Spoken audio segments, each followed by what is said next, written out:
안녕하세요. 오늘도 시청해주셔서 감사드리고요. 바로 사연 읽어보겠습니다. 사람이 돈에 미치면 그 끝은 악귀라는 말이 있습니다. 하물며 15억 재산을 둘러싼 상속 지분 소송. 정말 악한 끝은 현실에 도사리고 있네요. 그런 사연입니다. 뭐? 인감도장? 그게 뭔데? 나도 속은 거야. 나는 큰오빠가 시키는 대로 지분에 도장 찍은 거라고. 나도 피해자야. 네가 애초에 부동산 시세 조작했잖아. 재판장님, 저거 다 안 팹니다. 상속분 다시 조정해야 돌아가신 아버님도 발 편히 뻗고 누우실 거 아닙니까? 안녕하세요. 저는 현재 서울에 살고 있고 지금도 하루하루를 열심히 살아가고 있는 평범한 40대 주부랍니다. 그동안 유튜브를 통해서 남의 사연은 많이 들으면서도 차마 가슴속 깊숙이 담아놨던 제 이야기는 해본 적이 없었는데요. 그동안 감춰놓았던 제 이야기를 풀어보려고 해요. 제가 마트에서 일할 때 오며 가며 눈도장 찍던 그이와 만나서 함께한 지 10여 년. 살면서 남편의 형제들 때문에 얼마나 큰 고통을 당했는지 차마 말로는 다 표현할 수 없을 정도인데요. 오늘은 제 가슴에 맺힌 이야기를 풀어보고자 이렇게 사연을 작성하게 되었답니다. 이내 애미야, 밥 좀 잘 챙겨 먹고 다녀라. 어찌 볼 때마다 점점 살이 빠지는 것 같아. 잘 챙겨서 먹고 그래야 힘이 난다. 거일 좀 쉬엄쉬엄 해라. 얼른 와서 이거 먹고 해라. 다들 시집살이다 뭐다 해서 시댁 어른들과의 갈등이 많다고 하는데 저는 그런 부분에서는 정말 복을 받았는지 친정아빠만큼 살뜰하게 사랑을 주신 정 많은 시아버님과 순하시고 눈물 많으신 우리 착한 시어머님이 계셨습니다. 그리고 두 분을 닮아 참 괜찮은 남편과 함께 시작한 결혼 생활은 참 감사한 시간이었어요. 시골 동네라 근처에 신혼집을 마련해 지내면서 시부모님의 따뜻한 관심 속에 저는 저대로, 남편은 남편대로 자기가 맡은 일에 온 힘을 다하면서 그렇게 열심히 살았답니다. 시아버님은 시골 동네에서 돼지를 키우셨어요. 그 부근에서는 가장 크고 넓은 돈사를 운영하고 있으셨죠. 남편이 연애하면서 말해줘서 그냥 돼지를 기르시나 보다 생각하였었는데 실제로 제가 시집가서 눈으로 보고 나니 생각보다 엄청나게 큰 돈사와 돼지의 수를 보고 무척 놀랐던 기억이 있어요. 철없을 때 처음 맡아본 돼지똥 구린내가 너무 심하다고 코를 부여잡고 인상을 찡그린 적도 있었지만 나중에 알고 보니 돼지 한 마리 한 마리가 다 아버님의 노력의 산물이라는 것을 깨닫게 되었죠. 애미야, 이 일이 보기에는 더럽고 없어 보이는 일이라도 이 일로 네 서방부터 자식들 전부 먹이고 입히고 지금 이만큼 살 수 있었던 거다. 일이 힘들어서 나도 내 자식한테 이 일을 물려주지 않으려고 했는데 애비가 속이 깊어서 힘들어도 싫다는 말을 잘 아뇨. 잘 배우고 열심히 하면 분명 다 돌아올 거다. 알겠지? 사실 돼지 2마리 가지고 시작하셨다는 시아버님도 처음에는 사업이 생각처럼 녹록지는 않으셨다고 해요. 시부모님은 어린 시절 부모님을 여의시고 가진 것 없이 남의 집살이를 하셨다고 합니다. 그렇게 동안 모은 전 재산으로 돼지 2마리를 구입하셨던 거죠. 처음에는 돼지한테 먹일 사료가 없어서 걱정이었을 정도로 하루하루 먹고 사는 것 자체가 너무나도 힘이 들었다고 하시더라고요.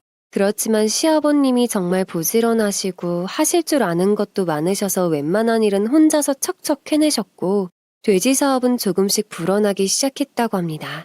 사업 수완이 좋으시고 부지런한 시부모님의 땀과 노력으로 자리를 잡아 몇백 마리 이상으로 자산이 불어났던 거죠. 그렇게 돼지를 키우면서 이남 이녀 자녀를 전부 키우셨고 어느 정도 동네에서도 알부자라고 성공했다는 평가를 받고 살아오셨던 거죠. 시아버님은 아들들이 가업을 잇기를 바라셨지만 아주버님은 돼지 똥냄새를 맡으면서 살고 싶진 않다고 하셨어요. 진즉에 도시로 올라가셨고 남은 남편이 시아버님을 도와서 열심히 사업을 키워왔던 거죠. 신혼 초부터 남편은 동트기 전 일어나서 돼지우리로 향했고 밤 11시가 넘어서야 들어올 정도로 매일매일 바쁘게 살아왔습니다. 결혼하고 살면서 단 한 번도 다른 일로 저를 속상하게 하거나 마음 아프게 한 적 없이 그저 성실하고 열심히 사는 사람이었어요. 게다가 시부모님은 잘하는 것도 크게 없는 저를 얼마나 아껴주셨는지 몰라요. 항상 우리 며느리 최고라고 늘 칭찬만 해주시고 맛있는 것이 있어도 저부터 챙겨주셨죠. 정말 살뜰하게 딸처럼 잘 챙겨주시고 그런 시부모님을 닮은 남편까지 아주 좋은 사람이라서 늘 감사했죠. 그런데 종종 한 번씩 와서 속을 뒤집는 이야기라는 형님 부부와 시누이들 때문에 가끔 열이 받는 일이 종종 발생하곤 했습니다. 이 소소한 다툼이 30억 상속 소송으로 번지게 되었지만요. 한 번은 신혼 초 더운 여름이었습니다. 큰 시누이가 이혼한다며 울고불고 짐을 싸들고 온 적이 있었어요. 시댁은 아무래도 옛날 집 그대로 사는 데다가 절약 정신이 투철한 아버님의 성격상 에어컨 같은 가전은 구매조차 안 하셨거든요. 반면에 저희 집은 작지만 벽걸이 에어컨을 하나 장만해 놓은 상태였고요. 본인 덥다고 시댁에는 못 있겠다며 우리 집으로 쳐들어와서는 그 더운 여름날에 일에 지쳐서 들어온 저를 보고 집에서 만드는 감자탕이 먹고 싶다. 해물찜이 먹고 싶다. 집이 너무 더럽다. 동네가 너무 시끄러워서 쉬지 못하겠다. 머리가 아프다 등등 정말 말도 안 되는 얄미운 시누이 짓을 하였습니다. 한두 번 정도는 오죽하면 창피한지 모르고 막내 동생 집까지 와서 저럴까 싶어서 최대한 있는 동안은 잘해주려고 생각을 하였습니다. 사사건건 시비를 걸고 원하는 건 또 너무 많다 보니까 저도 사람인지라 곱게 보이지 않더라고요. 있는 동안 자기가 입었던 속옷 한 번을 빨지 않는 건 예사였고 하루 종일 먹었던 설거지도 해놓지 않아서 퇴근하고 나서 제가 이중으로 살림을 하려니 몸이 참 버겁고 힘들었죠. 오죽하면 시어머니가 우리 집으로 건너오셔서 제발 집으로 좀 가자고 얘들도 일하고 와서 쉬어야 된다고 소리치셨습니다. 도대체 이게 뭐하는 짓이냐고 말해도 듣는 둥 마는 둥 본인은 우리 집에서 지내겠다고 억지를 부렸고 결국에는 거의 한 달을 넘게 버티다가 자기 집으로 들어간 적도 있었죠. 그때도 저에게 지나치듯 이런 말을 하는데 이제와 생각해보니 처음부터 싹수가 노란 인간들이었어요. 옳기는 좋겠네. 이렇게 좋은 집도 시댁에서 다 마련해주고 다정한 남편에 앞으로 먹고 살 걱정도 없고 나는 내가 안 벌면 살림이 돌아가질 않는데 굴러온 돌이 박힌 돌을 쳐낸다더니 세상은 참 불공평한 것 같아. 네, 맞아요. 저희 집 시댁에서 결혼할 때 마련해주신 건 맞습니다. 시골 동네에 있는 작은 주택 하나를 아버님께서 마련해주셨던 거죠. 저나 남편은 아버님께서 베풀어주신 관심과 지원에 당연히 감사하게 생각했어요. 그런데 그걸 본인이 뭐라고 할 이야기는 아닌 것 같은데 계속 그런 부분을 강조하더라고요.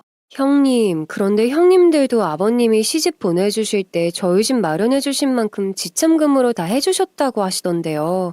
자꾸 돈 얘기하시면 저도 섭섭하려고 해요. 그리고 저도 아버님하고 어머님께서 저를 예쁘게 봐주시고 잘 해주시는 것에 대해서 누구보다 잘 알고 있고 보답해드리려고 노력 중이에요. 요즘은 위아래도 없이 따박따박 말대꾸를 한다더니 올케도 그런가 보네. 옳게 무서워서 친정에 오겠나? 너무 무섭게 그러지 마. 그냥 우리 아빠 엄마한테 잘 하라고 이야기하는 거야. 내가 무슨 다른 뜻 있겠어? 눈까지 크게 뜨니까 더 무섭잖니. 제가 참다 못해 말을 하니까 저의 표정을 가지고 비아냥거리기 일쑤였어요. 정말 그 이야기를 들으면서 기가 막히고 코가 막혔습니다. 신우들이나 아주버님이나 제가 봐왔던 모습은 단 한 번도 흔쾌히 시댁일에 발벗고 나서는 꼴을 못 봤거든요. 한 번은 장마로 인한 물난리 때문에 돼지우리에 큰 침수 피해가 생겼던 때였어요. 돼지 여러 마리가 떠내려가고 침수 때문에 전염병이 돌아서 돼지도 많이 폐사했었고 참 힘들었었죠. 손이 모자라서 동네 사람들까지 전부 모여 합심해서 거들어 주었고 돈사 복구가 거의 석 달 넘게 걸렸던 것 같아요.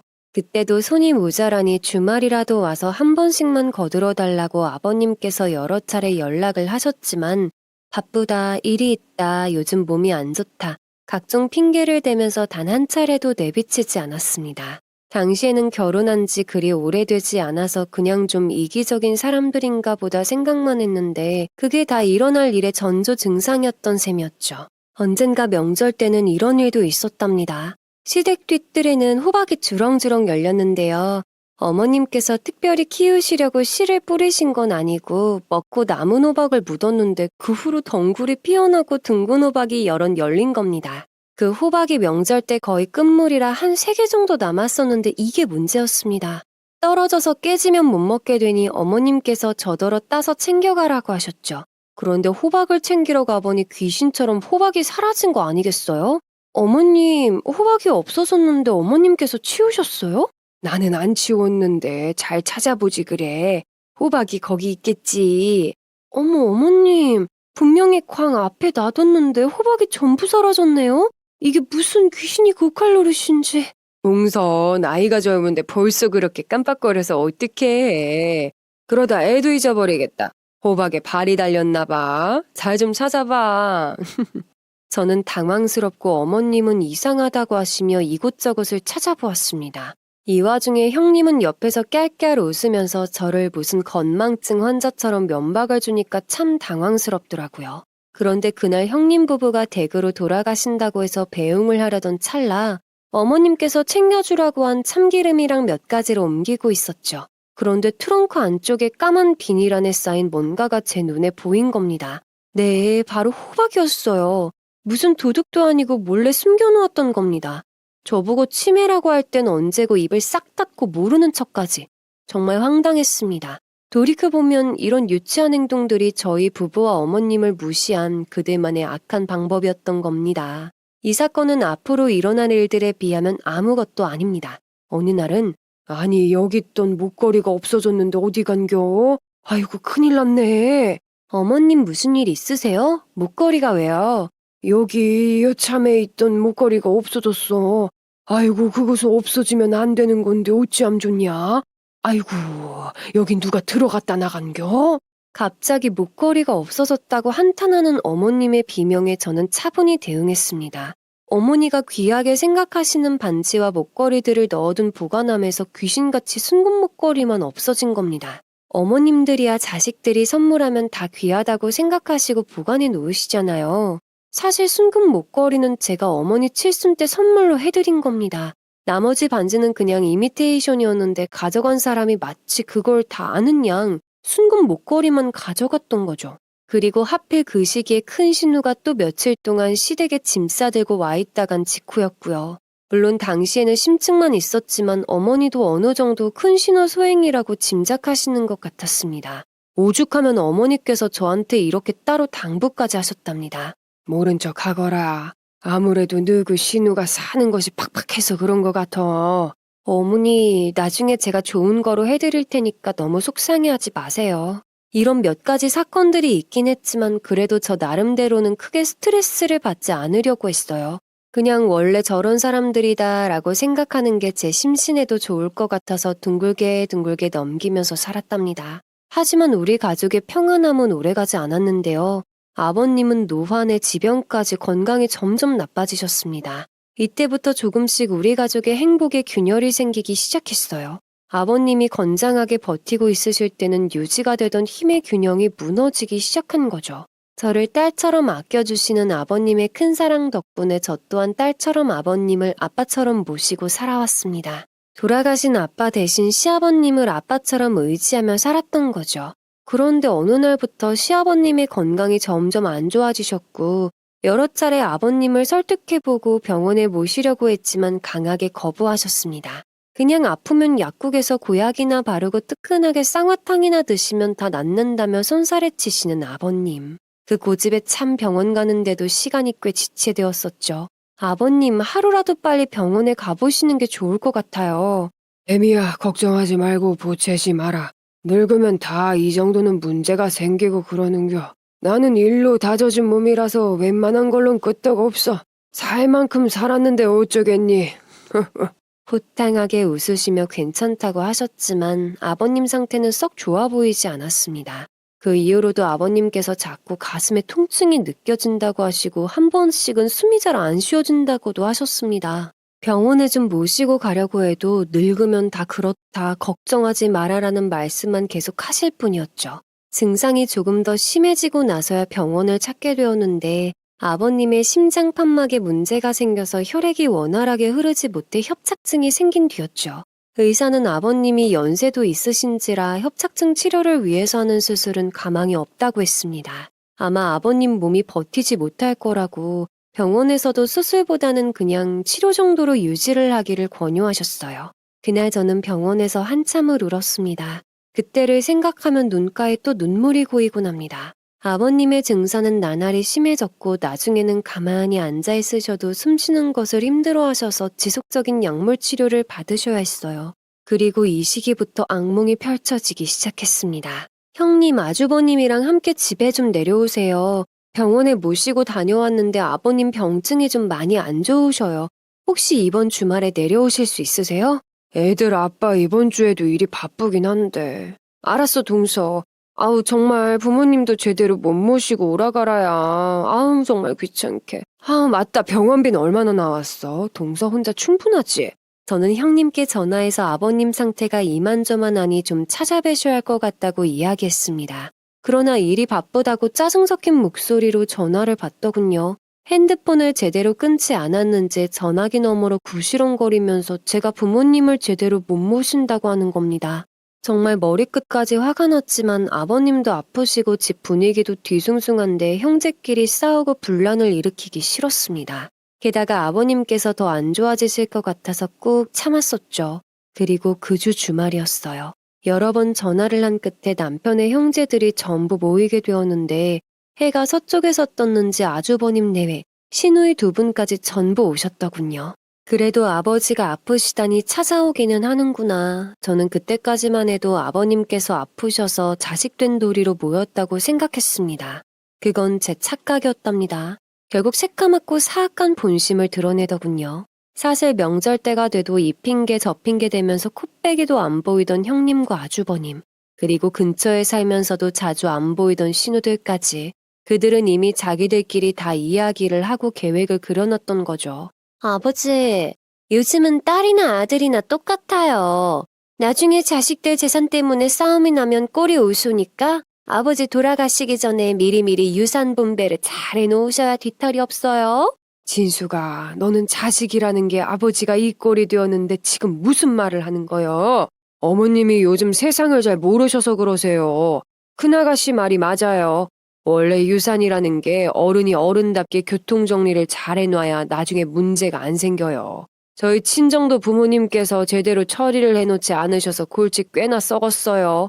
형제들 다 모여서 다시 나누고 하느라고 얼마나 골치 아팠는지 아세요? 아유, 아버님 이해가 요즘에 아버님 걱정 때문에 잠도 못 자고 몸도 약해지고. 그들은 꼭 울 것처럼 표정을 쥐어짜내면서 재산 분배 얘기를 하고 살을 붙이는데 역겨웠습니다. 남편은 그 꼴이 보기 싫은지 바깥으로 나가서 연신 담배만 피우더군요.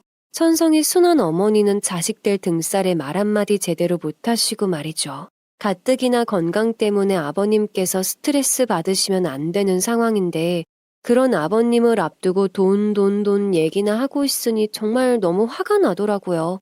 그래서 참다 못한 제가 소리쳤습니다. 형님, 아버님 병원비가 생각보다 많이 나왔어요. 다 같은 자식인데 조금씩 보태야 될 것 같아요. 이내 아빠도 최대한 할 수 있는 만큼 하고 있는데 요즘 대금을 바로바로 넣어주지 않아서 수금이 어려워요. 조금씩만 모으면 될 것 같아요. 동서, 나도 힘들어. 동서는 내가 무슨 이야기만 하면 바로바로 돈이 나오는 사람이야?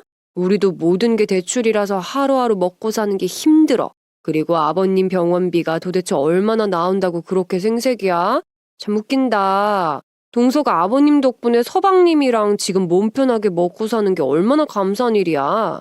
그렇게 받아먹는 건 감사하다고 다 받아먹으면서 아버님한테 돈 좀 들어가니까 그게 그렇게 아까워? 그러지 마라, 못 써. 진짜 계급장 떼고 한 대 쥐어받고 싶었습니다. 입에 저는 가난해요. 집에 돈이 없어요. 이이가 뭘 한다고 대출받아서 빚 갚느라 월급이 안 남아요. 늘 똑같은 레퍼토리. 사실 믿지도 않았지만 하도 징징대니까 듣기 싫어서 더 이야기 안 했던 것도 있었습니다. 게다가 아주버님은 도청 공무원이라서 따박따박 월급 잘 나오는 직업이고 상여금도 꼬박꼬박 나오는 걸로 알고 있는데 단 한 번을 제대로 돈 쓰는 꼴을 못 봤습니다. 그 와중에도 본인들 해외여행을 신나게 다니고 자랑질을 하는데 왜 저러고 사나 싶은 생각이 들었던 적이 한두 번이 아니었답니다. 그리고 공무원은 퇴직한 후에 연금도 나오니까 사는데 큰 지장도 없잖아요. 그런데도 돈, 늘 자기들이 돈 때문에 힘들다는 이야기만 하는데 진짜 질리더군요. 더불어 신우들도 어느 정도 산다는 집으로 시집을 가서 자리를 잡은 지 오래였죠. 아주버님들도 안정적인 가게를 운영하고 계셨습니다. 아픈 친정 아빠 앞에 놔두고 매번 돈 이야기만 한다는 게 저로서는 솔직히 상식 밖의 이야기라고 생각했어요. 아버님 병원비에 돈 좀 보태라는 이야기만 해도 무슨 귀신 본 것처럼 화들짝 놀래질 않나. 솔직히 진짜 그때부터는 사람으로 보이질 않았습니다. 그 무렵부터 원래 코빼기도 잘 안 비치던 그들은 시댁을 찾는 횟수가 조금씩 늘어나기 시작했습니다. 물론 그들이 올 때마다 제 일은 배로 많아졌죠. 오면 손 하나 까딱하기라나요? 오면 자기들 볼일 보고 해가 중천에 뜰 때까지 잠자기 바빴고 목표는 오직 돈이었습니다. 아버지, 장 남았어요. 좀 괜찮으셔요? 어떻게 좀 입에 맞는 거를 드셔야 기운 차리신다니까요. 재수씨, 아버지 사골이라도 좀 무려서 들이시고 하세요. 그러게나 말이야. 냉장고에 먹을 것이 하나도 없네. 근처에 살면서 왜 이렇게 제대로 들여다보질 않아? 우리야 멀리 살아서 어쩔 수 없다지만 참 동서 게으르네. 세상에 게으르다니요. 저는 정말 온 힘을 기울여서 시아버님 병간호랑 일을 병행하고 있었습니다. 그런데 저런 말도 안 되는 소리를 들으니까 기가 차고 열이 뻗쳤죠. 게다가 애초에 본인들 시커먼 속내를 다 드러내놓고서 겉으로 체면 칠해를 하기 위해서 저런 말을 하는 꼴이라니 정말 눈꼴 사나웠습니다. 올 때 고기 한 덩어리를 사오기를 하나요? 사고를 한번 사와봤나요? 늘 맨손으로 와서 시부모님께 기대기만 한 사람이 누구인데 되려 훈계질을 하다뇨. 시간이 흐를수록 아버님 병환은 점점 깊어지셨고 더는 축사일을 하시기 힘들었어요. 그렇다 보니 남편이 온전히 축사일을 도맡아야 했습니다. 새벽 4시에 일어나서 밤 11시가 돼야 일이 끝났고 남편이 지치는 게 확연히 느껴졌답니다. 이런 축사를 하다 보면 가장 많이 나가는 비용적인 부분이 인건비예요. 그래서 인건비 아끼려고 외국인 노동자들도 데려다가 일을 시키곤 합니다. 하지만 저희는 그 인력을 운용하지 않았습니다. 가끔 너무 바쁘면 일용직을 구해서 운용했죠. 그 시기 남편이 너무 힘들어해서 제가 마트 일을 그만두고 남편을 도와 함께 축사일을 보기 시작했지요. 그런데 불쑥 아주버님이 찾아와서 자꾸만 축사를 정리하라는 식의 이야기를 수시로 꺼내는 겁니다. 야, 이거 팔면 얼마나 된다고 하냐? 요즘 누가 돼지똥 치우고 냄새나는 일을 해? 아버지도 이제 더 일 못하시고 슬슬 너도 정리하지 않겠어? 너도 애들 키우고 좀 괜찮은 일을 해야지. 언제까지 이러고 살 거냐? 무슨 소리예요, 형? 이거 아버지가 이만큼 키우신다고 얼마나 고생하신 건데. 형도 이 돼지 팔아서 공부하고 지금 그렇게 자리 잡은 거잖아요. 형이 아버지한테 한두 번 손을 벌렸어요. 제발 부탁이니까 행여라도 그런 생각은 꿈도 꾸지 마세요. 그리고 아버지 듣는 데서 그런 말 하지도 마세요. 그들이 시댁에 찾아오는 횟수가 늘어나면서 한 번씩 내뱉는 말들은 남편에게도 상처가 되었죠. 애초에 돈이 목적이라는 게 빤히 보이는 게 매번 내려올 때마다 돼지우리를 정리하자는 말을 수없이 내뱉더라고요. 아니 돼지우리가 자기들 건가요? 아버님 건데 말이죠. 남편은 아버님께서 부지런하게 일궈놓은 사업에 누가 되지 않도록 정말 열심히 뼈가 빠지라고 일을 했어요. 저도 연년생 2 아이 육아와 함께 남편 일을 거들기 위해 하루 24시간 정말 알차게 살았답니다. 그리고 이 무렵 결국 아버님께서는 늦은 저녁에 돌아가셨습니다. 시어머님과 저희가 보는 앞에서요. 아버님께서 돌아가시고 나서 아버님 소유의 재산은 법적인 분배 비율에 따라 전체 1층 축사 건물과 토지, 그리고 아버님 소유의 모든 재산의 1.5배가 어머님께, 나머지는 일식 아주버님, 남편 두 신우에게 상속되었어요. 어차피 남편이 축사의 일을 하고 있었기 때문에 재산에 포함된 부분 중 축사에 관련된 부분을 남편이 상속받는 거로 정리하게 되었답니다. 특히나 축사 외곽에 있는 땅은 남편을 제외한 채 본인들끼리만 나누겠다고 했어요. 남편이 보잘것없어 보이는 축사 땅을 갖는 조건으로요. 돼지똥으로 뒤덮인 큰 땅보다는 그나마 도로변에 있는 작은 땅이 시세가 좋아 보였던 겁니다. 전체적으로는 17억에서 20억 정도 되는 재산이었습니다. 그들은 정리를 할 때도 얼마나 칼같이 하던지 아마 그 전에 다 알아봤으니 가능한 거였겠죠. 번갯불에 콩 구워 먹듯이 순식간에 모든 일을 처리하더군요. 그럼에도 저희는 일단 기여분 같은 건 생각하지도 않고 그냥 법대로 공평하게 나누자는 그대 말을 수용하기로 했어요. 원하는 대로 해주면 더는 얼굴 붉힐 일이 없을 줄 알았기 때문이었거든요. 그럼 축사 포함해서 재산 정리를 이렇게 하는 거로 하고 다들 이의 없는 거지? 여기 이제 법무사 양반이 도장 찍으면 다 끝나는 거니까 너희도 할 말 있음 해. 아유, 우리야 뭐 오빠가 다 알아서 잘 처리하시는데 무슨 말을 할 게 있어요. 그리고 법대로 공평하게 나눈 건데요 뭐. 불만이 생길 것도 없죠. 예, 그러세요. 그렇게 하세요, 제발. 이제 다른 이야기 하지 마시고요. 당시 법무사까지 참여한 상태로 저런 이야기들이 오고 갔죠. 그들은 자신들 인감 도장까지 찍고 법적인 비율대로 유산 상속이 이루어졌다고 누차 강조했습니다. 저희 부부는 더는 그들과 얼굴을 붉힐 일은 없겠다 싶었죠. 그렇게 모두가 자기 일상으로 돌아간 줄 알았답니다. 문제는 성실한 남편 때문이었을까요? 아버님께서 돌아가신 후 남편은 축산업에 관한 공부까지 하면서 쉬지 않고 사업을 확장시키는 데 열중했어요.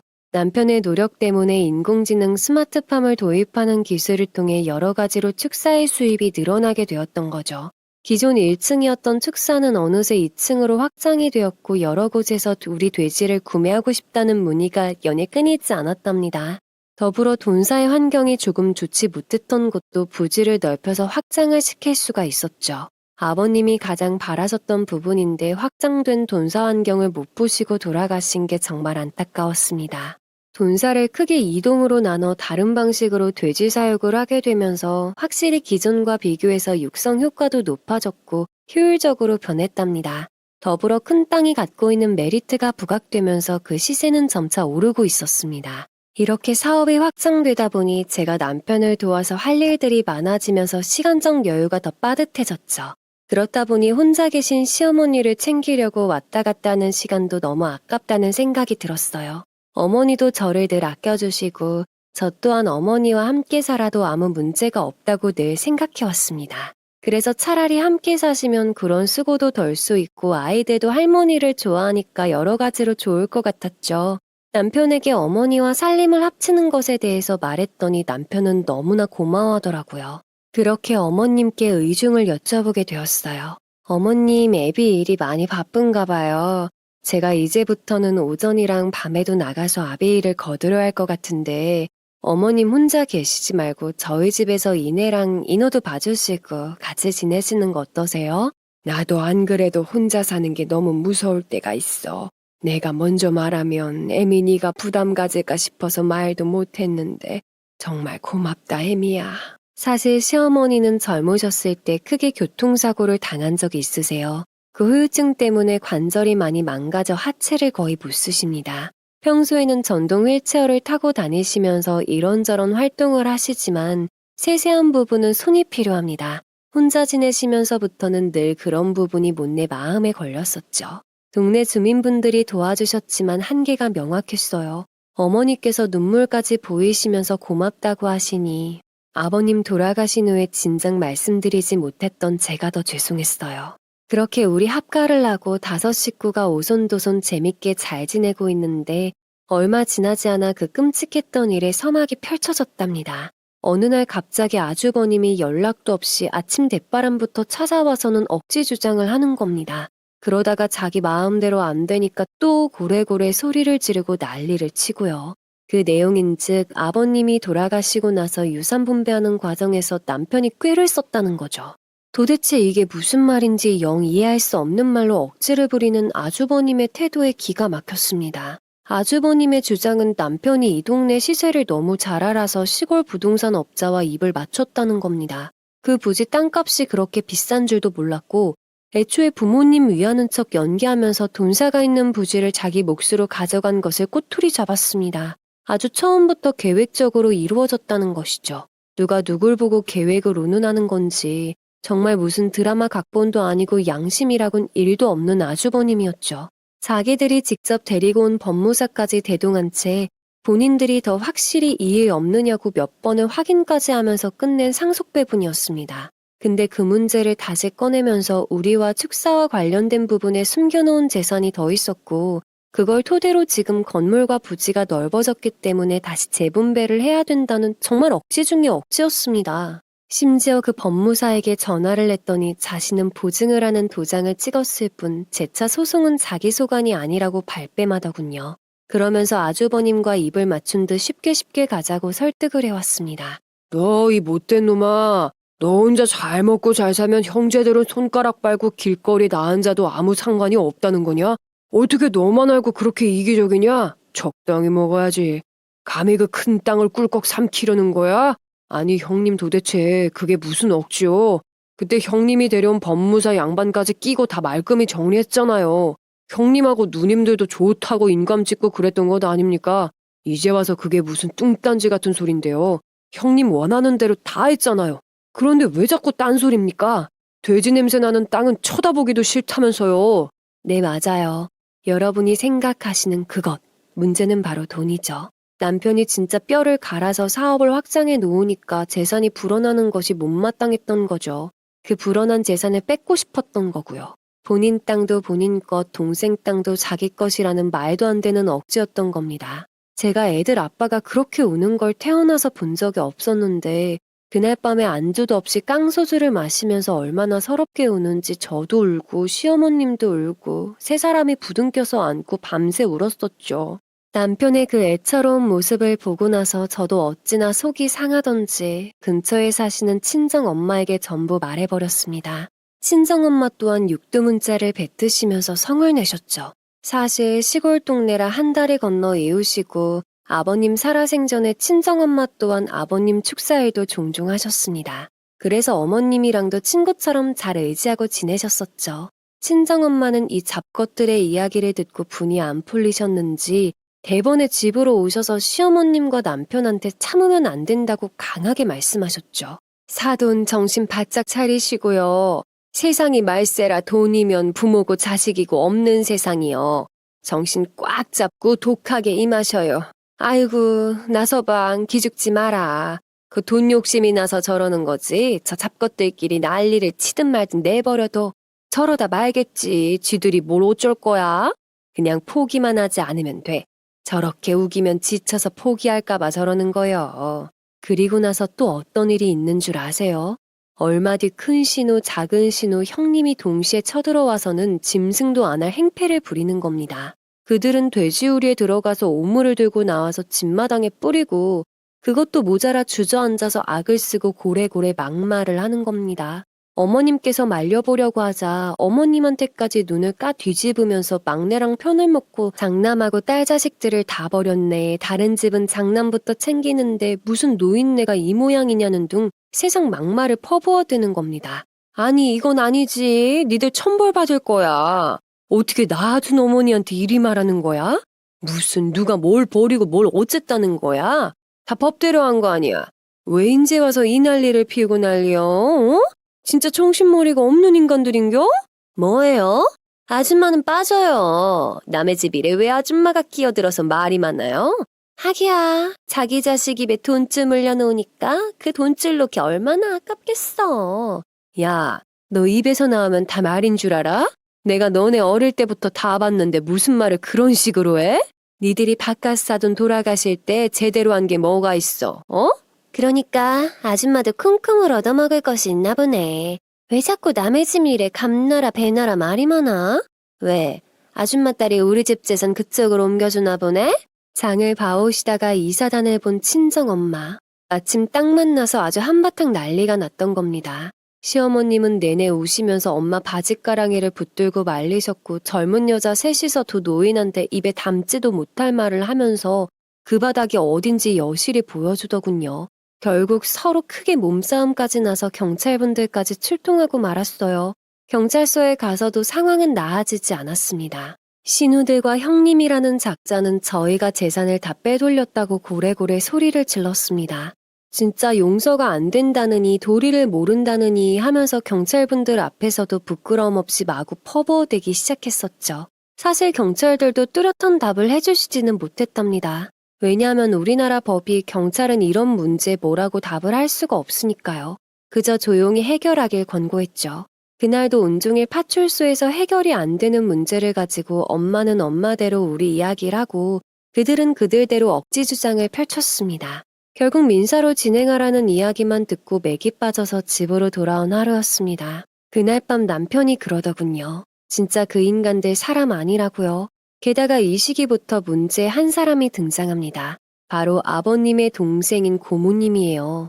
시고모님께 아들이 한 명 있는데 그분을 돼지우리의 관리자로 취직을 시켜달라고 여러 차례 아버님께 요청을 해왔어요. 하지만 그 아들이라는 분이 평소에 끈기가 없고 거짓말을 자주 했었다고 해요. 예전에도 돈사에서 잠깐 동안 일하다가 근무 때만으로 시아버님이 쫓아낸 전적이 있었다고 합니다. 그렇다 보니 남편도 같이 데리고 일을 못할 것 같아서 거절해 왔었습니다. 시고모님이 바로 그 부분에 앙심을 품은 거죠. 그 인간들하고 짝짝꿍이 돼가지고 너희 아버지가 뼈 빠지게 고생해서 만든 재산 다 똑같은 자식인데 너희 목 제대로 챙겨받아라. 막내가 혼자 먹으려고 다 계획적으로 저렇게 한 것 아니냐. 너희는 니들 재산 바보같이 막내한테 전부 뺏겼다. 이렇게 말하면서 옆에서 계속 부채질까지 해대니까 그들은 더 길길이 날뛴 겁니다. 그 시기에 저는 정말 단 하루라도 발 뻗고 편하게 자는 날이 없었던 것 같아요. 찾아오는 것도 찾아오는 대로 스트레스였지만 쉴 새 없이 보내는 문자와 전화 연락도 정말 큰 스트레스였습니다. 본인들 집은 정해진 대로 다 받아가 놓고선 공격할 대상이 없었는지 집에 사람이 잘못 들어왔다. 제가 들어와서 착한 남편을 꼬드겨서 집안 재산을 친정으로 빼돌린다. 시어머니를 겁박해서 시어머니 재산 때문에 억지로 데리고 있다는 둥 세상 벌받을 말만 골라서 문자로 보내고 막말을 해왔습니다. 너 진짜 사람이 그러는 거 아니야. 네가 시집온으로 우리 엄마 아버지가 아주 너 같은 잡것한테 홀랑 넘어가서 해달라는 대로 다 해주니까 전부 뭐같이 보여? 어떻게 네가 우리 아버지 피땀이 섞인 돈살을 다 헤쳐먹으려고 해? 내가 그렇게 놔둘 것 같아? 두고 봐. 내가 어떻게 하는지. 너 그렇게 살면 네 애들이 나중에 제명대로 살 것 같냐? 내가 죽어서도 귀신이 돼서 너를 저주할 거다. 당장 축사 확장 수익 2억하고 땅 추가 지분 3억 포함해서 5억 내놔. 이 요망한 거사. 5억이요?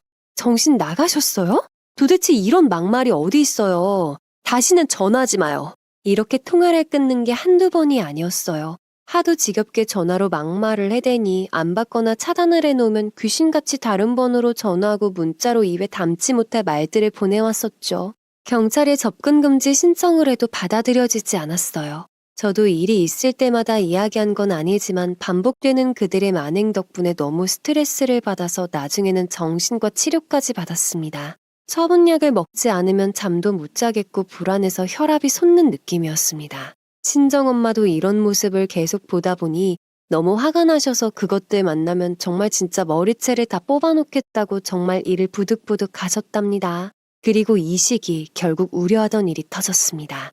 제가 돈사 사무실에서 밥도 못 먹을 정도로 바빠서 일에 치여있던 날이었습니다. 그날 이것들이 아주 때로 약속하고 아무도 없는 우리 집에 은밀히 왔던 겁니다. 그러고선 휠체어채로 어머님을 억지로 자기들 차에 밀어넣으려고 했던 거죠. 어머님은 안 가시겠다고 버티시고 시끄러운 구성이 오고 갔습니다. 자네 어디야? 빨리 집으로 와. 지금 자네 집에 난리가 났어. 진숙이랑 명숙이랑 여기 와서 아주 자네 집을 다 뒤엎어놓고 어머니를 억지로 끌고 가려고 해서 난리 났어. 빨리 오라니까. 옆집 아주머니께서 그 상황을 목격하시고는 저와 친정엄마에게 전화 연락을 해오신 겁니다. 친정엄마가 달려와서 시누이들의 머리채를 잡고 시어머니를 차에 태우려는 것을 못하게 몸싸움을 하셨죠. 그런데 큰 신우가 친정엄마를 바닥에 팽개치듯이 밀어버려서 엄마가 허리까지 다치는 일이 발생했습니다. 그날도 경찰분들이 출동해서 이번 일은 법대로 가면 시끄러워지니 서로 좋게 좋게 합의하라고 하셨죠. 정신을 차려 낮에 있었던 일을 돌이켜보았어요. 제가 없는 사이에 집에 와서 어머님 몫으로 받은 유산을 달라고 했다는 겁니다. 어머님은 당연히 안 된다고 거절하셨고요. 니들은 그럴 자격 없다고 막내네랑 산다고 하며 쫓아내시려던 찰나 그럼 어머님을 자기들이 모시겠다고 같이 살자면서 억지로 어머님 옷가지를 마구 챙겨서 강제로 끌고 나갔던 겁니다. 어머님은 안 가시려고 동네 주민 들으라고 더 크게 목 놓아 소리를 치셨죠. 어머님이 돈을 안 주신다고 하니까 차마 자식이 해서는 안 될 어머님을 볼모로 데리고 가려던 계획이었어요.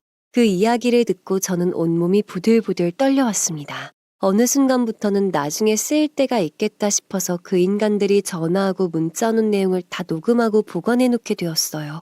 저 인간 말종들과 어떻게 해야 끊어질 수 있을까 계속 그런 생각만 하게 되었었죠. 여보, 나 정말 못 버티겠어. 너무 힘들어서 진짜 죽을 것만 같아. 아니 정말 이제는 당신 형제들 안 보고 싶어. 돈이 뭐라고. 어떻게 저렇게 행동할 수 있지? 정말 미안해. 우리 조금만 버텨보자. 어떻게든 이 문제 해결할 테니까 조금만 나 믿고 당신 마음 추스려봐. 남편도 힘들기는 마찬가지였죠. 일도 고된데 거의 하루 건너 매일 그 인간들은 툭하면 전화로 들들볶고 찾아와서 행패를 부리고 했으니까요. 그러면 그 뒷처리를 해야 되고 저와의 부부 사이도 소원해지게 되니까 죽을 맛이었다고 해요. 하지만 본인도 힘들면서 저를 위로하는 남편 때문에 억지로 붙들고 그 지옥 같은 시간을 버텼는지도 모르겠습니다. 이 시간이 지나면 괜찮아지겠지, 저 인간들도 사람인데 포기하겠지 하면서 이를 악물고 버텨왔던 시간이었죠. 그런데 아니었어요. 그 인간 말종들의 행태는 날로 집요해졌고 끝내 해서는 안 될 행동도 서슴지 않고 있습니다. 야, 네가 뭔데 우리 아버지 재산을 다 탐내는데? 네가 우리 아버지 딸이야? 어디 배워먹지도 못한 것을 받아줬더니 고마움도 모르고 은혜를 원수로 갚으려고 하고. 네가 사람이냐? 동네 사람들 나와보세요. 세상에 이렇게 못된 것이 여깄네요. 도대체 왜 이러세요? 이거 놓고 말하세요. 애들도 보잖아요. 아, 진짜. 이것 좀 놓고 말하세요. 진짜 우리랑 무슨 원수가 졌다고 이러는 거냐고요. 왜 이러냐고 도대체.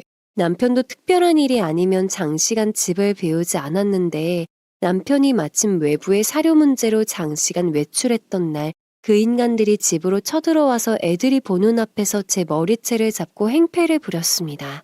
이 집안 재산을 전부 빼돌렸다고 동네 사람들을 찾으면서 뺨을 갈기고 손톱으로 핥히고 하는 사건이 벌어지고 말았던 거죠.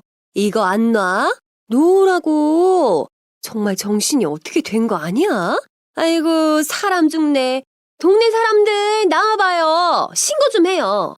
소식 듣고 달려온 친정엄마와 휠체어 탄 상태도 본인들 딸 만행을 막아보시려고 애쓰는 시어머니도 소용없었어요.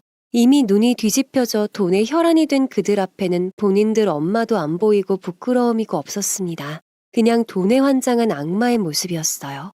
엄마도 밀쳐져서 땅을 치고 우시고 시어머니도 넘어진 휠체어에서 일어나지도 못하시고 같이 우시고 정말 끔찍한 시간이었어요. 오죽하면 파출소 경찰분도 저더러 진짜 못된 사람들이라고 혀를 차셨으니까요. 애미야, 미안하다. 아이고, 괜찮은 거야. 어쩌면 좋다니. 여기 이렇게 멍들고, 아이고. 이렇게 살다가는 내 딸 죽겠네. 사돈 차라리 여기를 떠나서 사는 것이 낫지 않겠습니까? 이렇게 살다가는 나 서방도 우리 애도 제명에 못 살 것 같네요. 시어머니는 본인 딸들에게 맞은 것도 모자라 그 몸싸움 중에 생긴 멍울을 보시면서 그날 밤새 잠을 이루시지 못했어요. 제 멍을 어루만지고 또 어루만지고 몇 시간 동안 중얼중얼 기도하시면서 다 본인 죄라고 자기를 빨리 데려가라고 말씀하시는데 눈물을 참느라 혼났습니다. 정말 언제까지 이렇게 감당하면서 살아야 하는지 답이 없었답니다. 그리고 그로부터 며칠 안 지나서 마지막 사건이 벌어졌죠. 애들 다니는 학교까지 찾아가서 어린 조카들 앞에 대고 막말을 해댔던 겁니다. 너희 엄마 아빠는 사기꾼이고 도둑질을 했다며 할아버지가 힘들게 모은 재산을 전부 뺏어가려고 큰아빠랑 고모들을 집에서 내쫓았다. 너희 집 재산 당장 내놓아야 한다고 고함을 질렀던 것이죠. 이런 상황까지 목전에 다가왔으니 남편도 다 필요 없다고 생각했던 것 같아요. 축사고 뭐고 중요한 게 아니었습니다. 도저히 못 참겠어. 여보, 우리 다 접자. 저 인간 같지 않은 것들 더는 상종 못하겠다. 이대로는 사람 사는 꼴이 아닐 것 같아. 내일부터라도 당장 조금씩 정리 시작하게 우리 여기 뜨자. 아무도 없는 데 가서 다시 시작하자. 다 팔면 7억 정도는 받을 거야. 그 돈이면 우리 어디 가서 굶어 죽진 않을 거야. 오죽했으면 평생을 살아온 동네를 야반 도주하듯 그렇게 빠르게 사업을 정리하고 이사를 감행했을까요? 죄를 지은 것도 없는데 우리 가족은 그렇게 도망치듯 서울로 이사했어요. 그렇다고 이 일이 끝났냐고요? 아니요. 그 인간들은 우리가 시아버지 재산을 고의적으로 빼돌렸다며 유류분 청구 소송을 진행했어요. 유류분 청구 소송을 진행하면서 저한테 문자로 띡 보낸 내용은 더 기가 막혔습니다. 하늘이 심판하실 거라며 두고 보라고 재판장에서 보자고 아주 막장으로 보냈던 거죠. 처음에는 소송이라고 내용 증명이 날라오니까 정말 너무 무섭고 겁이 났습니다. 하지만 그동안 당한 것을 생각하면 제 가슴 깊은 곳에서 울분이 치솟아 올라 이를 악물게 되더군요. 사실 누구나 그렇듯이 송사라는 것은 안 겪고 살아가는 게 최고입니다. 처음에는 극도의 스트레스를 받았는데 시간이 지날수록 상황을 인정하게 되더라고요. 남편과 밤마다 이야기를 하면서 내린 결론은 차라리 법적으로 빨리 마무리를 지어야 저 인간들도 더 이상 말을 못하겠구나 하는 생각이 차차 들었습니다. 그리고 그동안 당한 게 있는데 그냥 억울하게 당하고만 있을 순 없었죠. 그동안 모아왔던 자료들을 하나씩 꼼꼼하게 모아서 정리를 했어요. 변호사를 알아보던 중에 다행히 지인의 도움으로 괜찮은 변호사를 소개받았고 그동안 그들이 해왔던 폐악질의 증거들을 제출했습니다. 주민분들, 경찰분들 모든 가용한 증거들은 다 활용했습니다. 기존의 아버님께서 돌아가시면서 진행되었던 법정 상속 내용 등을 토대로 우리 나름대로 탄탄하게 재판 대비를 했죠. 저희 쪽 변호사도 이번 소송건은 크게 염려하지 않아도 된다고 하셨어요. 원체 말이 안 되는 소송이었으니까요. 결국 우리는 법적 싸움을 시작했어요. 어머니를 보아서라도 어떻게든 좋게 해결하고 싶어서 자기들이 원하는 대로 유산 상속 분배할 때도 조금 양보했습니다. 그런데 그들 스스로 인간임을 포기한 거죠. 거의 1년이 넘도록 질질 끌어왔던 소송.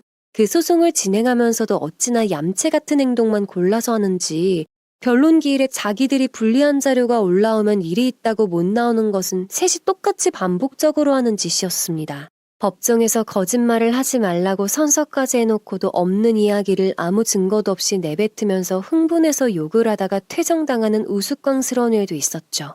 그들이 노리는 건 시간 끌기였습니다. 우리가 지치기를 바랬던 거죠.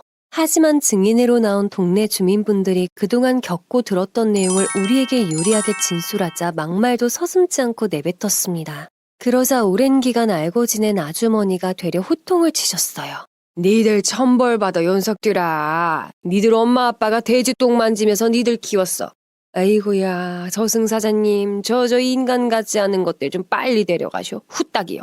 나중에는 작은 신우가 초등학생도 아는 내용인 인감의 중요성에 대해서 모르쇠로 읽어냈었는데 오히려 역효과만 내었습니다. 자신은 인감이 뭔지도 몰랐다면서 큰오빠가 억지로 찍으라고 해서 잘 모르는 상태에서 도장을 찍었다는 겁니다. 사실 애초에 유산 상속에 대해서 정확히 동의한 적은 없다고 자기는 피해자라고 입장을 틀은 거죠. 결국 본인들이 불리해지니 어떻게든 자기 이익만을 눈앞에 둔 배반이었던 겁니다. 사람이 저렇게까지 악하게 변하면 모자라기까지 하는구나 싶은 생각이 들었습니다. 배울 만큼 배운 사람들이 똥인지 된장인지 구분도 못하고 우기고 있었으니까요. 야 엄마 너 이러고도 잘 살 것 같으냐? 피부치한테 이렇게 못되먹게 행동해놓고 네 자식들이 천벌받아. 너 이렇게 하면 나중에 얼마나 후회하려 그러냐? 네가 사람이냐? 아버지가 하늘에서 가슴을 치고 통곡을 하신다. 너 이렇게 사는 거 아니야. 마음대로 생각하시고 다시는 마주치지 맙시다. 이제 지긋지긋한 악연 여기서 끝내자고요. 그리고 마지막 무렵 재판장님이 시어머니를 바라보며 하실 말씀이 있냐고 물으셨고 어머니께선 저것들 사람 아닙니다. 제 자식들은 막내 빼곤 예전에 죽었습니다. 이젠 조용히 살다가 남편 곁으로 가는 게 제 소원입니다. 이젠 그만 끝내고 싶습니다. 그렇게 재판장은 숙연해졌죠. 저희는 시어머님과 남편의 몫을 온전히 지킬 수 있었고 더불어 그간의 막장 행동으로 인해 총 3천여만 원의 위자료 및 보상금도 받을 수 있었죠. 하지만 그렇게 판결이 났음에도 불구하고 흥신소까지 동원해서 이사간 곳까지 쫓아와서는 가만 안 두겠다며 항소하겠다며 밤마다 술을 먹고 행패를 부렸습니다. 찾아와서 반복적으로 난리를 치는 아주버님 때문에 한동안은 머리가 아주 아팠습니다. 하지만 그럴수록 남편은 우리 가족을 지켜야 한다며 더욱 독해졌었죠. 그리고 그간 해놓은 폐악질에 대한 증거가 하도 많아서 접근금지 처분 신청이 쉽게 받아들여졌습니다. 법적인 조치를 해놓고 우리 가족은 전화번호를 전부 바꾸고 다시 이사했어요. 시어머니도 사람 같지 않은 그 인간들 자식으로 생각하지도 않는다고 본인 돌아가셔도 연락도 하지 말라고까지 말씀하셨습니다. 그 이후로요. 그 못된 인간들 소식은 들으려고 하지도 않고 우리는 우리 가족끼리 함께 의지해서 다시 새 삶을 살고 있습니다. 아참, 마지막에 들었던 이야기가 있어요. 결국 옛 어르신들 말씀이 맞는가 봐요. 뿌린 대로 거둔다는 말 말이죠. 남편을 상대로 소송해서 자기들 재산 찾아오겠다며 그렇게 악랄하게 굴더니 안에서 새는 바가지가 밖에서 안 샜을까요? 나중에 밝혀진 바로는 이들은 이미 지옥 입구에 있었던 모양입니다. 그렇기에 악귀가 되었겠죠. 시아버님의 상속분을 받은 그 악귀들. 귀가 얇은 큰 신우와 작은 신우는 지인에게 듣고 아버님께 받은 재산을 몽땅 토지 구매하는 데 사용했다고 합니다. 그런데 알고 보니 그 토지가 기획부동산에 개발도 못하는 완전 산이라서 끈떨어진 뒤움박 신세가 되었던 거죠. 그 와중에 크게 한다고 대출이란 대출은 다 끌었었던 거고요. 아주버님은 그 몇 억의 돈으로 흥청망청 고급차의 명품으로 도배를 했었고 나머지 돈으로 주식 투자에 올인했다가 2천만 원만 남긴 채 모든 돈을 날렸다고 합니다. 아니 끌어쓴 사재이차까지 포함하면 이제부터가 지옥이겠죠. 이게 악기가 되었던 이들의 과거사였습니다. 애미야, 이거 받아서 무어라도 보태거라. 네? 어머니 이건 안 돼요. 이건 어머니 몫이잖아요. 내 몫이 따로 있겠노. 내 몫이 니들 몫이다. 내가 자식을 잘못 키워서 네가 그동안 너무 고생이 많았다. 정신없이 정리하면서 손해도 많이 봤을 텐데 내가 다 해결을 내주지 못해서 미안하구나. 살다 보면 여러 가지 일이 있겠지만 애비랑 같이 앞으로도 지금처럼만 잘 살아주려무나. 이 늙은이가 이제 바라는 건 그것뿐이요. 그리고 얼마 전 쪼글쪼글한 손으로 어머니께서 저에게 내미신 건 오래된 통장이었죠. 아버님께 받은 유산과 어머님이 한 푼, 두 푼 절약해서 모으신 전 재산이 들어있는 통장과 도장이었어요. 어머님을 부둥켜 안고 얼마나 울었는지 모릅니다. 어머님도 다 아시는 거죠. 그동안 있었던 일들 때문에 우리 부부가 얼마나 괴로운 시간을 보냈는지를 어머님 본인도 정말 힘든 시간들을 보내셨으니까요. 어머님 덕에 급하게 돈사를 정리하면서 생겼던 손해는 대부분 해결할 수 있었답니다. 돈이 무서운 걸까요? 세상이 무서운 걸까요? 아니, 인간이 무서운 걸까요? 선량하게 살아온 시부모님과 우리 부부를 괴롭혔던 그 인간들의 말로는 당연하다고 생각합니다. 지금 저는 다시 남편과 함께 새로운 곳에 정착해서 작은 마트를 시작했어요. 솔직히 마트를 안 해도 먹고 살만한 큰돈이 있습니다. 하지만 나태해지기 싫어서 하루하루 열심히 살아가고 있어요. 많이 괴로워하셨던 어머님도 어느 정도 안정이 되셨고 우리 부부도 이제는 그때 일을 한 번씩 아무렇지 않게 말을 하기도 하는 걸 보면 시간이 조금은 흘렀나 보다 싶은 생각이 든답니다. 세상에는 정말 말도 안 되는 일들이 벌어지고 있습니다. 가족 간에는 더욱 지독하죠. 저만큼 남들도 힘들게 산다지만 저도 몇 년 동안 겪었던 일들 때문에 세상을 다시 배우고 사람을 다시 보게 되었어요. 비록 남편이 진심으로 일구던 사업을 정리해서 못내 섭섭하지만 다시 시작한 이 일을 열심히 해서 돌아가신 아버님께 부끄럽지 않은 삶을 살려고 합니다. 가족이라고 전부 용서할 수는 없어요. 혹자는 그런 말을 하더라고요. 용서가 가장 큰 복수라고요. 하지만 저는 그 말이 이해가 잘 안 돼요. 아마 제가 속이 좁아서일까요? 저는 그들이 철저하게 응징받았으면 좋겠고 꼭 어떤 식이든 벌을 받았으면 좋겠다고 생각해요. 제 바람이 하늘에 닿았는지 그들로부터는 더 이상 어떤 소식도 들을 수 없었고 마지막 들은 소식들은 다 좋지 못한 소식이었기 때문에 그것으로 최대한 마음을 위안하며 살고 있답니다. 친정엄마와 시어머니는 자주 동네 산책을 다니십니다. 그 두 분을 뒤에서 살펴보노라면 따뜻한 미소와 눈물 어린 슬픈 미소가 공존합니다. 그러기에 저는 오늘도 열심히 살아가고자 합니다. 지금 힘든 일이 있으셔도 시간이 지나면 잘 해결될 테니 여러분 모두 잘 이겨내시길 바랍니다. 선한 끝은 미소와 함께 찾아오고 악한 끝은 자책감으로 영원히 돌고 돌 테니까요. 오랜 시간 들어주셔서 감사드리고 여러분의 가정에는 평안과 행복만이 가득하시기를 기원드립니다. 구독과 좋아요, 알림 설정 부탁드립니다.